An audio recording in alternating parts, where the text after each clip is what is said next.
na nataka pia tuzungumze na mwanasheria naye pia aweze kutupa mawili matatu kuhusiana na hili ambalo limetokea tangu jana na leo. Bado maswali ni mengi, hoja ni nyingi ambazo tunatakiwa kuzifahamu. Exaudi, karibu sana kwenye kamati. Uko vizuri? Niko vizuri, habari hapo studio? Tuko vizuri kabisa. Karibu sana kwenye kamati asubuhi hii ya leo. Nikasema nikupigie tuweze kuzungumza kuhusiana na hii taarifa ambayo tumeanza kuipokea tangu jana, ndugu yangu. Naam. Karibu sana. Asante sana. Sasa bila kupoteza wakati natamani tuanze kwa tafsiri ya kisheria kuhusiana na makamu wa rais kujiuzulu nafasi yake. Kisheria ikoje ili swala, na inawezekana kuna mtu ambaye amesoma ile barua lakini bado hajapata uelewa wa kina kuhusiana na kujiuzulu kwake, kwa sababu pale tumeona kuna amejiuzulu jana, ndo barua anasema amemwandikia mheshimiwa rais, lakini yupo ofisini mpaka Septemba 4. Ikoje? Natamani kidogo tuanzie hapo tuweze kupata uelewa wa kina kisheria kuhusiana na tukio kama hili. Karibu sana. Okay, asante sana. Cha kwanza naomba kutoa ufafanuzi juu ya barua, au ilikuwa ni taarifa kwa umma ambayo wengi waliona kwenye mitandao ya kijamii na baadaye pia tukapata confirmation kutoka page ya Ikulu, mawasiliano ya Ikulu juu ya kujiuzulu kwa waziri mkuu. Lakini kutoa tafsiri ya barua hii, cha kwanza barua hii au taarifa hii inaelekeza kwamba Mheshimiwa Makamu wa Rais wa Jamhuri ya Muungano wa Tanzania, kwa kuzingatia ibara ya 50 ibara ndogo ya pili, ambayo ibara hii inaelezea sasa ni wakati gani makamu wa rais itasemekana yupo madarakani. Ibara hii ya 50 ibara ndogo ya pili C inatoa nafasi kwamba makamu wa rais anaweza kujiuzulu kwa hiari yake mwenyewe. Lakini katika kujiuzulu huko kutateka effect wakati gani, au tutasema sasa hivi hayupo madarakani kwa wakati gani? Cha kwanza ukisoma ibara ya 149 ibara ya 149 ibara ndogo ya pili inaelekeza kwamba kuna nyakati mbili tofauti ambapo barua inapopokelewa itasemekana mtu huyu amejiuzulu rasmi. Lakini hadi sasa hivi ni kwamba bado waziri mkuu bado makamu wa rais hajajiuzulu hadi itakapofika tarehe 4 mwezi wa 9 2026 ndipo tutakapoanza kuhesabu kwamba nafasi hiyo ya makamu wa rais ipo wazi kutokana na kujiuzulu kwake. Kwa hiyo sasa kwa kuhesabu kwa mujibu wa sheria siku 14 ambazo mheshimiwa rais anapaswa kuteua jina ambalo jina hilo litapaswa kwenda bungeni kwa ajili ya kuidhinishwa kwa idadi ya kura za wabunge, itaanza kuhesabika kuanzia tarehe 4 mwezi wa 9 na nadhani siku 14 ni hadi tarehe 18 mwezi wa 9 2026. Ndani ya kipindi cha muda huo inapaswa rais awe tayari ameshapeleka jina bungeni kwa ajili ya kuweza kuidhinishwa kuweza kushika nafasi hiyo ambayo itakuwa imebaki wazi kwa mujibu wa ibara ya 50 ibara ndogo ya pili C na ibara ya 149 ibara ndogo ya pili ya katiba ya Jamhuri ya Muungano wa Tanzania. Na hapo bunge litaenda sasa kuidhinisha kwa mujibu wa ibara ya 94 ya katiba yetu ya Jamhuri ya Muungano wa Tanzania ya mwaka 1977 inalitaka bunge maamuzi hayo ili yasemekane yamepitishwa huwa nusu ya bunge, yani majority vote ndio inayozingatiwa. Ikiwa pungufu ya hapo, basi jina hilo litakuwa halijapitishwa. Na hata kanuni ya 93 ya kanuni za kudumu za bunge inaitaka bunge kuweza kupiga kura kwa akidi ya bunge inayozidi nusu ya wabunge wote waliopo ndani ya bunge. Asante sana mwandishi. Sasa naomba kidogo pia kufahamu kwa sababu hili inawezekana naweza nikasema ni jipya kwa maana kwamba watu washaye kujiuzulu hapo. Hata Rais Mwinyi hayati ashaye kujiuzulu kipindi hicho ni waziri. Lakini inakuwaje kisheria? Sheria inazungumza vipi ama katiba inazungumza vipi kwa mtu ambaye ni mgombea mwenza? Kwa sababu huyu alikuwa ni mgombea mwenza. Kwa hiyo nafasi aliyoipata alikuwa ni mgombea mwenza. Sheria inazungumza chochote kuhusiana na mgombea mwenza kwamba labda anatakiwa warudi tena kupata kuomba tena kura kwa wananchi, au sheria imekaa kimya kwenye hilo?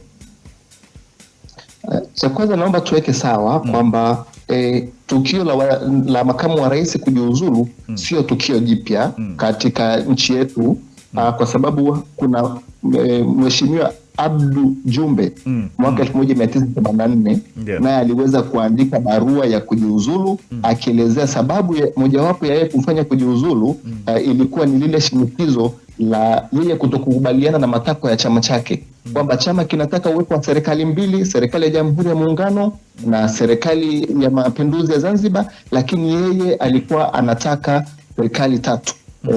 Ilikuwa na maana serikali ya Jamhuri ya Muungano wa Tanzania, serikali ya Mapinduzi ya Zanzibar na serikali ya Tanganyika. Kutokana na kutokubaliana kwake akaamua kuandika barua kipindi hicho cha Mheshimiwa Julius Kambarage Nyerere kuandika barua hiyo ya kujiuzulu na akajiuzulu. Kwa hiyo aliweza kuhudumu tangu 1972 hadi 1984. Lakini tukio hili limekuja kujirudia tena. Tumeona Mheshimiwa Philip Isdori Mipango 2025 pia naye alitamka kwamba anaomba kujiuzulu kwenye nafasi hiyo, hahitaji kugombea tena kama makamu wa rais wa Jamhuri ya Muungano wa Tanzania kwa sababu ya uzee, lakini anatamani aende akalewe wajukuu wake. Kwa hiyo sio tukio jipya kwenye jamhuri yetu. Sasa likolo linakuja ni kwamba inakuwaje sasa ili hali huyu hapa alikuwa ni mgombea mwenza kupitia tiketi ya Chama cha Mapinduzi. Sasa ukija ibara ya 47 ibara ndogo ya pili inatamka kwamba katika uchaguzi mkuu rais au makamu wa rais atachaguliwa kutokana na tiketi ya presidential ticket, yani presidential ticket ile ambayo inakuwa na watu wawili. Hamna makamu wa rais anayechaguliwa kivyake wala rais anayechaguliwa kivyake. Kwa hiyo wote kwa pamoja wanachaguliwa kwa pamoja. Hivyo ndivyo namna ambavyo original makamu wa rais anapopatikana. Lakini sasa hivi tupo kwenye replacement period. Katiba hii ukisoma ibara ya 50 ibara ndogo ya 4 inaeleza nini kifanyike pale ambapo makamu wa rais anaamua kujiuzuru, na ni kwa nini haijataka kuenda kwenye uchaguzi mwingine. Cha kwanza ni kupunguza gharama za uchaguzi na mchakato mzima na vitu kama hivyo. Ndio maana ikaja na huu mbadala kwamba badala ya kwenda kwenye uchaguzi mkuu, basi rais apewe mamlaka ya kuteua jina ambalo jina hilo itaidhinishwa na idadi kubwa ya wabunge, na nafasi hiyo ya makamu wa rais itakuwa imejazwa kwa minajili hiyo. Okay. Na kuanzia jana ambapo ameandika barua mpaka hiyo siku rasmi ambapo anaondoka ni Septemba 4. Hapa katikati kinatakiwa kisheria kifanyike nini kwa upande wa rais ambaye ndo ana mamlaka ya kumteua makamu mwingine na kusuggest jina? Karibu sana. Okay, hapa katikati cha kwanza katiba yetu inaombwe, naweza nikasema hivyo kwamba haielezi ni nini kinatakiwa kifanyike nje ya kile ambacho ibara ya 50 ibara ndogo ya 4 inahitaji kwamba rais aweze kuteua jina ambalo jina hilo litapelekwa bungeni. Lakini ukisoma ibara ya 150 inatoa nafasi. Ibara ya 150 ibara ndogo ya kwanza na ya pili ukisoma inatoa nafasi kama kutakuwa na ulazima wa kuwepo na mtu anaweza akashikilia nafasi hiyo kwa muda mfupi wa hizi siku 14 hadi kuelekea huko, basi rais anaweza akafanya hivyo. Lakini kama hamna ulazima, basi ndani ya hizo siku 14 jina litapendekezwa bungeni na kupata idhini kutoka kwa bunge. Hivi kuna mtu aliniuliza jana akasema zikipita hizo siku 14 na jina lolote halijatolewa kwa upande wa rais inakuwaje? Sawa. Cha kwanza tujue kwamba katiba yetu pia ipo kimya kwenye hilo. Ndio maana watu wanapozungumzia kwamba tunahitaji katiba mpya, ni tunahitaji katiba mpya kweli kweli, kwa sababu katiba ipo kimya kwamba ikitokea hizo siku 14 zimepita sasa nini kitafanyika. Ukisoma kuanzia ibara ya kwanza hadi ibara ya 152 hamna popote pale ambapo katiba imeelezea ni utaratibu gani ufuatwe. Lakini sasa kwa kuwa ni takwa la lazima la kisheria na kikatiba ambalo linamtaka rais ndani ya siku 14 apeleke jina bungeni na hajafanya hivyo, ina maana rais amekiuka amekiuka katiba au amevunja katiba. Na sasa itabidi sasa bunge nirudi kwenye ibara ya 146 herufi kubwa A, ambayo ibara hii inaruhusu bunge kufanya azimio, kutoa azimio la kutokuwa na imani na rais au kupiga kura kumshtaki rais na kuweza kumuondoa madarakani, ambapo kuna utaratibu wake pia umeelezewa katika hiyo ibara ya 46 herufi kubwa A. Okay. Sawa, Master una swali? Hapana, sina swali. Kwa mwanasheria? Hapana, sina swali. Sawa, kulikuwa kuna lazima wa kuweka hivyo vifungu ambavyo vimewekwa kwenye barua ya makamu wa rais. Karibu sana. Ama kuna ulazima kwenye ukiwa unajiuzulu uweke vifungu ambavyo ambavyo vinafahamika na hasa wateuzi ambao wana mamlaka kuteua kwamba wanavifahamu. Karibu.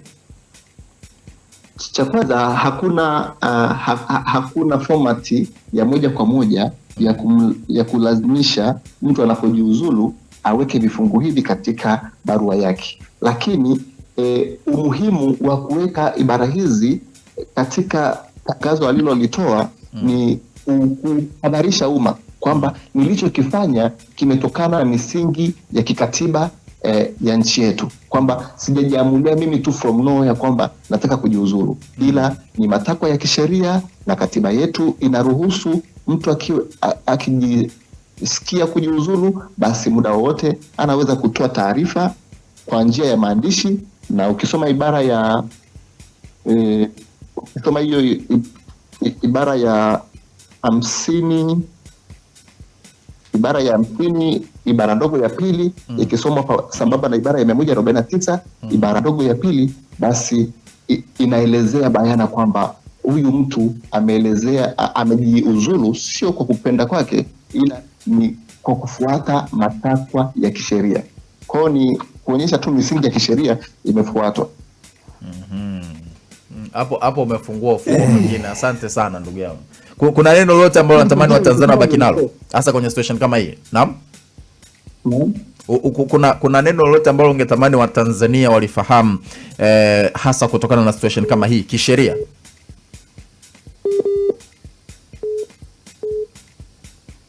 Kwanza nilichotaka Watanzania wafahamu ni kwamba rais anapoenda kuteua mtu wa kufidia nafasi hii, kuna vitu vinapaswa kuzingatiwa kwa mujibu wa katiba yetu. Ndio.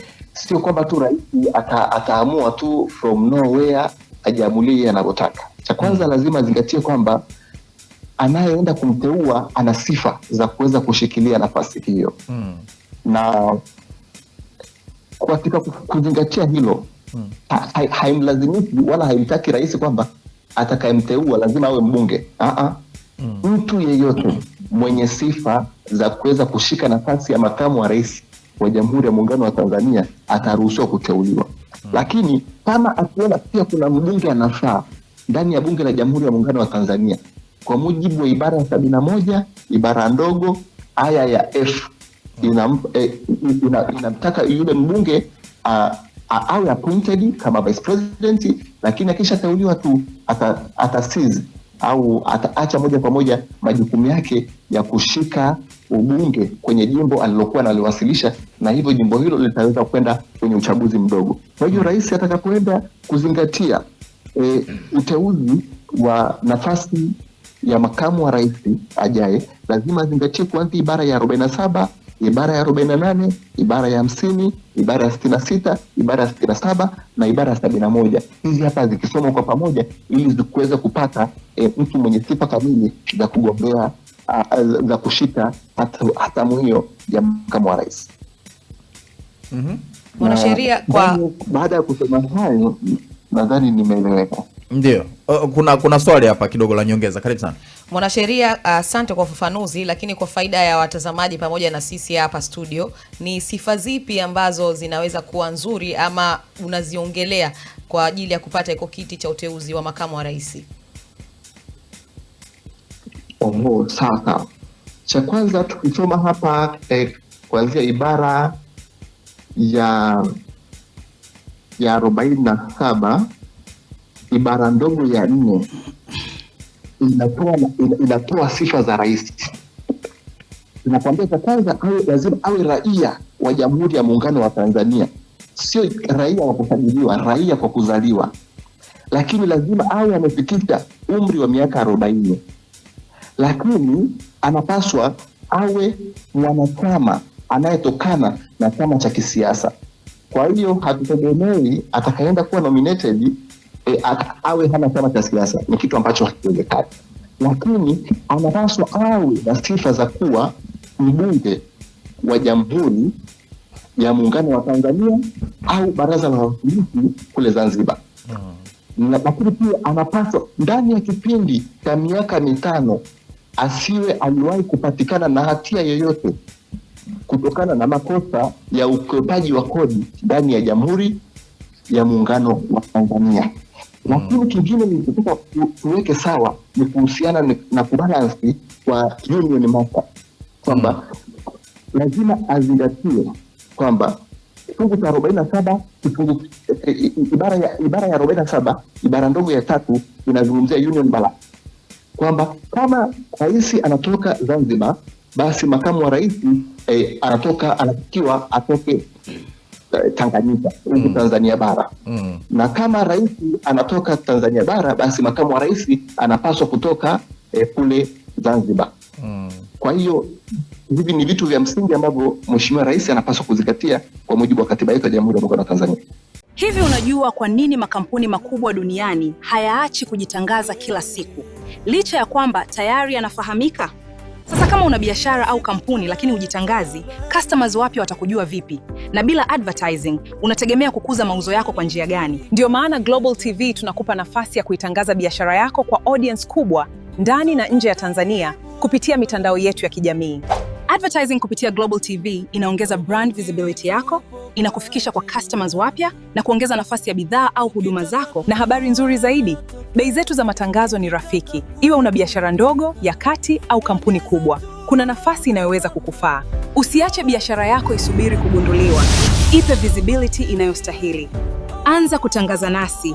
Wasiliana na Global TV leo na tuipeleke brand yako mbali zaidi.